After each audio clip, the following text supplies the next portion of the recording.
Նման կադրեր հաճախ են հայտնվում համացանցում։ Սննդամթերքի անվտանգության տեսչական մարմինն է հրապարակում կատարվող աշխատանքի արդյունքները։ Արդյունքն այս դեպքում առգրավված եւ ոչնչացված միսն է։ Չենք կարող հաստատել, որ մսեղենը, որն առգրավում է, վտանգավոր է առողջության համար, այլ բան, որ այն կարող է լինել վտանգավոր առողջության համար, այն պատճառով, որ հայտնի չէ այս մսեղենի ծագման աղբյուրը, այսինքն խանութը չունի համապատասխան փաստաթղթեր, որոնք կհաստատեն, որ վաճառվող միսը ունի սպանդանոցային ծագում։ Այստեղ իհարկե հարց է առաջ գալիս. ինչու են ձեռնարկատերերը շարունակում ձեռք բերել ոչ սպանդանոցային մորթի արդյունքում ստացված միս եւ նյութական վնասներ կրելու վտանգի առաջ կանգնում դրա հետևանքով։ Մենք Հայաստանում ունենք համայնքներ, որ սպանդանոցները բավականին հեռու է։ Մինչև 50-80 կիլոմետր հեռավորություն կա, որ պետք է այդ հեռավորությունը ֆերմերը հաղթահարի, իր բուծած կենտանին տանի հասցնի սպանդանոց։ Այսինքն ելնելով կիլոմետրաժից էլ արդեն ծախսեն ավելանում է։ Խնդիրը անասունին մեքենա բացելը, սպանդանոց անվնաս հասցնելը,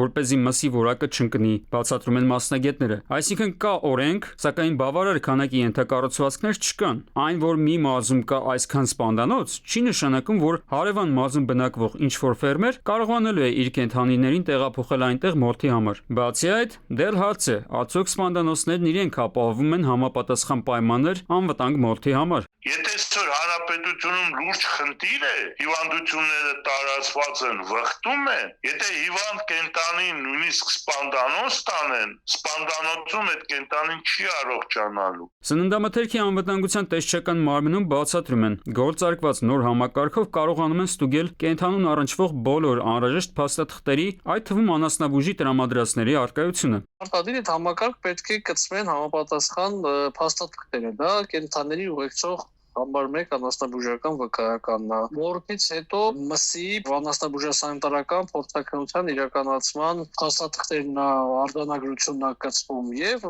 արդեն այդ ամբողջականից հետո նոր ծրագիրը թույլ է տալիս